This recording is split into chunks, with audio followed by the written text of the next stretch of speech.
Today, students, we are going to start about our next chapter, that is chapter number 12, friction. And before starting this chapter, this term friction, it should be clear to all of you that friction opposes the motion of the other object. It is that kind of the force which avoid or which restrict the motion of one object over the other. Okay, like suppose we are trying to pull or push the heavy box on any plane surface. In that case, what will happen? We will not be exactly or we will not be frequently able to move or slide that heavy box on the surface unless until it is very plain, and both surfaces should be plain whichever are coming in contact with each other. Okay? It is the main condition of the friction that if there will be the smoothness between the two surfaces, only then one surface will be able to slide over the other. And if there out of those two, any one surface is not that much smooth, and obviously there will be some kind of the difficulty in making them slide over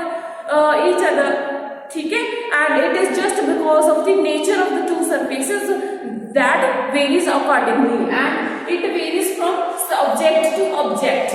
Okay, that's why our roads are supposed to be very concrete and they are made to be rough and they are not that much smooth as we are having the flooring at our home, and sometimes it is just because to allow the friction. Friction is a necessary because it helps an individual to move on any surface, because in the absence of the friction there will be totally slipping all around. Okay, just to avoid that slipping, the friction is very necessary.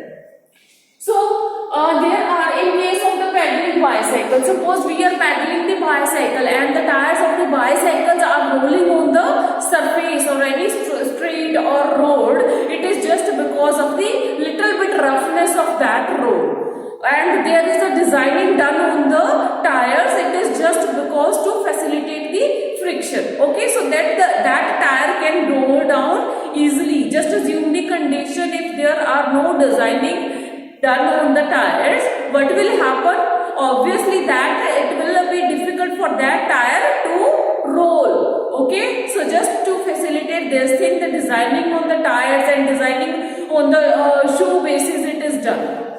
And next, rolling of the ball on the ground, and whenever we just roll down the ball, we just roll the ball on any surface, after going through, after running to a little bit distance, it will stop automatically, and that is just because of the friction which make it stop. Okay, so while we are paddling, and if in between during cycling we just stop paddling, at that case our cycle will stop, and it will be the frictional force that make that cycle to stop. Next one, what are the causes of the friction? Hope this term is very clear to you. And another thing you need to keep in mind, that friction always exists in the objects which are in close contact with each other. If two objects are far apart from each other, there will not be any friction. Okay, friction can be exist only if two surfaces or two objects are touching each other. Okay, see. And next cause of friction.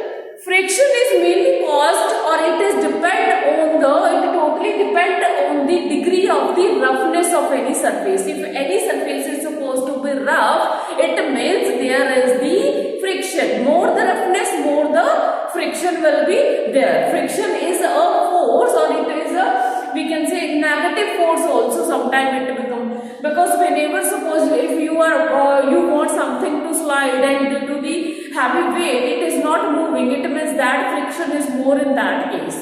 And friction totally depends on the weight of the object also. Okay, so suppose I am having this stone in my hand, and if it will be very heavy, then it will be difficult for my hand to lift it. Okay, my hand will fall down, or it will just be taken down due to the weight of this. So degree of the roughness and degree of the, we can say, the surface, back surface, it also contribute to the nature of the friction. Okay, so next one, types of the frictions are there. There are the three types: static, limiting and kinetic friction. As you can see over here in your book, 3 types are mentioned. Static friction.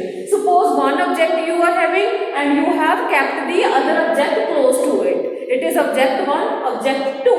In that case, motion, it will be that force which will be applied when two object 1, object 2, they both come together, they both start touching each other, but the motion has not started yet. The condition is this only. Okay, ये तब है जब आप दो objects को connect करते हो and you are trying to slide one object over the other, you are trying to pull और push one object over the other, but you are not just that much successful. You have just start to apply some force. Okay, at that time it will be the static, because that object, that upper object has not moved or slide, or we can say it would not be pulled over the other surface. ठीक है, in that situation इसको हम बोलेंगे static friction. Static friction में दो object एक दूसरे के कंटेक्ट में होके ऊपर वाली ऑब्जेक्ट को नीचे वाली ऑब्जेक्ट के ऊपर स्लाइड करा जाता है या फिर उसको पुश और पुल करा जाएगा, बट उसमें मोशन अभी स्टार्ट नहीं हुआ है बिकॉज ऑफ दैट पुलिंग और pushing due to the force exerted between these two surfaces. और वो फोर्स कौन सी है जो उस मोशन को रोक रही है?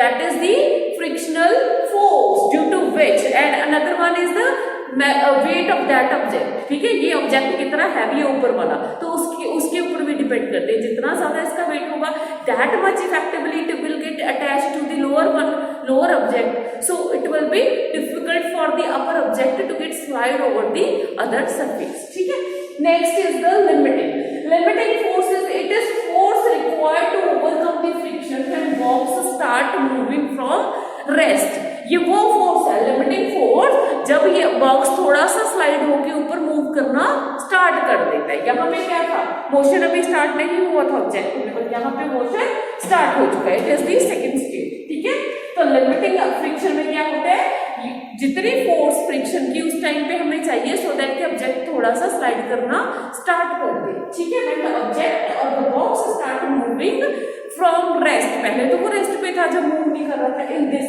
स्टैटिक में क्या होगा, ऑब्जेक्ट रेस्ट पे होगा. In case of the limiting object है स्टार्ट इट्स मोशन, थोड़ा सा स्टार्ट कर देगा. ठीक है, and in case of the limiting the static friction will be maximum.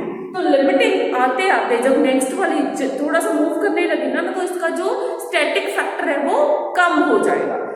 Sorry, इस टाइम पे स्टैटिक फैक्टर, इसका स्टैटिक फ्रिक्शन जो है वो मैक्सिमम होगा, क्योंकि जितना ज्यादा उसने उसको प्रेस करना होगा, रोकना होगा, वो उतना जोर लगाएगा so that object do not move. But उसकी जो अपर वाली फोर्स है जो उसका पुश और पुल लगाया जा रहा है that will be able to overcome. ठीक है, वो फ्रिक्शन को हटा देंगे, फ्रिक्शन को ओवरकम कर पाएंगे. क्लियर, स्टैटिक फ्रिक्शन में मैक्सिमम वैल्यू होती है किसकी, लिमिटिंग फ्रिक्शन की. ठीक है, तो मैक्सिमम लिमिटिंग फ्रिक्शन किस में होता है, जब स्टैटिक फ्रिक्शन जो है वो मैक्सिमम होता है. ठीक है, तो लिमिटिंग फैक्टर में लिमिटिंग फैक्टर क्या हुआ, एक तरह की अपोजिंग फोर्स हो गई. ठीक है, next there is a kinetic friction. Kinetic friction is जब हम अप्लाई फोर्स को बढ़ा देते हैं, व्हेन वी हैव अप्लाइड, जो उस बॉक्स को पुश और पुल कर रही है उस फोर्स को हम बढ़ा देंगे beyond it's limiting limit, beyond the limiting friction. Limiting friction क्या था, अभी हमने करा है कि जितनी ऑब्जेक्ट को मूव कराने के लिए, उसका मोशन स्टार्ट करने के लिए चाहिए, जितना बॉक्स है उसको स्लाइड करने के लिए किसी सरफेस के ऊपर जितनी फोर्स हमें लगानी है वो तो होगी लिमिटिंग फ्रिक्शन. ठीक है, जितना उस टाइम पे एग्जिस्ट इन दोनों के दो सरफेसेस के बीच में एक्सर्ट हो रही है. ठीक है, तो वो होगी लिमिटिंग फ्रिक्शन होगी. एंड काइनेटिक फ्रिक्शन क्या है, ये तब होगी ये beyond that limiting friction. Limiting friction मतलब लिमिटिंग फ्रिक्शन इस टाइम पे खत्म हो जाना है और object will come into the motion. Kinetic का मीनिंग पता है ना, motion. Static means at rest, kinetic means motion. तो ये लिमिटिंग वाली होगी इन बिटवीन स्टेज. ठीक है, तो यहाँ पे ये further it is divided into the two factors और two categories. First one is sliding, another one is the rolling. तो काइनेटिक फ्रिक्शन जो है, इसका जो स्लाइडिंग फ्रिक्शन वाला पार्ट है, स्लाइडिंग फ्रिक्शन इसको कब बोलेंगे, when object is getting slide over the surface of other. तो रोलिंग में क्या होगा, रोल होगा, ठीक है। जैसे ये है डस्टर, ये स्लाइड करेगा जब हम इसके ऊपर कोई फोर्स लगाएंगे, तो इस टाइम पे जो इन दोनों सरफेसेस के बीच में एक्सर्टेड हो रही है, that is the sliding friction, ठीक है। And this ball it has to roll on any surface. अभी ये रोलिंग फ्रिक्शन हो गया, ठीक है, जिसकी वजह से जैसे मैंने इसको एक सरफेस पे ऐसे रोल डाउन कर दिया, कुछ टाइम के बाद ये जाके रुक जानी है, उसका मोशन क्यों स्टॉप हो जाएगा, it will be just because of a factor और because of opposing force, that is the rolling friction, ठीक है।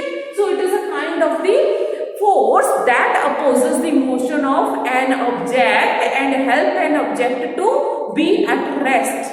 Okay, so next as example is given mentioned here in your book excuse me, skating wheels. So whenever we use the skating wheel, you might have used the skating wheels, all of you, है ना। सो उसमें क्या होता है, skating के जो wheels होते हैं उसके ऊपर भी डिजाइनिंग करी होती है, एंड दैट मोशन, अगर हम ऊपर से फोर्स लगा रहे हैं, that force will be applied by our legs और our feet, so it will be just that much so that it can make the movement, it can allow the movement or the rolling of the wheels of the skates, ठीक है ना, कि वो skater के जो पैरों में skates डले हुए हैं उसके व्हील्स में थोड़ा सा मोशन डेवलप हो जाए, तो उस हिसाब से हमारा जो बॉडी वेट है it has to adjust itself, ठीक है। एंड नेक्स्ट, तो ये ध्यान रखना कि फ्रिक्शन में एक ना वेट ऑफ अपर ऑब्जेक्ट भी मैटर करते हैं। अगर ऑब्जेक्ट ऊपर वाली लाइन है तो ऑब्वियसली इजिली स्लाइड हो जाएगी, तो उसमें क्या है, फ्रिक्शन बहुत ज़्यादा कम होगा। अगर वो बॉडी की हैवीनेस है, बॉडी बहुत ज़्यादा वेटी है, तो उस केस में क्या हो जाएगा, हैवी होने की वजह से उसको फ्रिक्शन उसमें मैक्सिमम होगा, ठीक है। तो मैक्सिमम वो स्लाइड करेगा। स्लाइड मीन्स कहते हैं ना एक तरह का रगड़ बल होगा। सपोज कोई हैवी ट्रंक को आप किसी स्लाइड के ऊपर सरफेस पे या फ्लोर पे ही खींच रहे हो, तो कितना जोर लगता है, हमारी मस्कुलर फोर्स भी लगती है, तो उस टाइम पे आवाज सी आपकी होती है, ठीक है, तो वो जो होती है ना, वो उसको हम फ्रिक्शन कहते हैं। And next, factors affecting the friction. अभी कौन कौन से फैक्टर्स हैं, there are two factors which exist and on which the friction totally depends. There are the it is the nature of the surface and then the weight of the object, ये ध्यान रखना। एक तो surface की nature से क्या मतलब है कि सरफेस रफ है कि स्मूथ है, ठीक है। अगर सरफेस रफ हुआ ये वाला, ठीक है, तो इन केस तो मूवमेंट स्मूथली हो जाएगा। अगर ये मतलब मूवमेंट थोड़ा टाइम लेगा, उसमें फ्रिक्शनल फोर्स एग्जिस्ट करेगी, ठीक है, अगर ये रफ हुआ। अगर ये स्मूथ है, ये भी स्मूथ है, तो ऑब्वियसली दोनों प्लेन है, they will slide against each other, ठीक है। तो यहाँ पे वेट ऑफ द ऑब्जेक्ट वही जो मैंने अभी आपको ट्रंक वाली बात बताई, ठीक है। Next, fluid friction.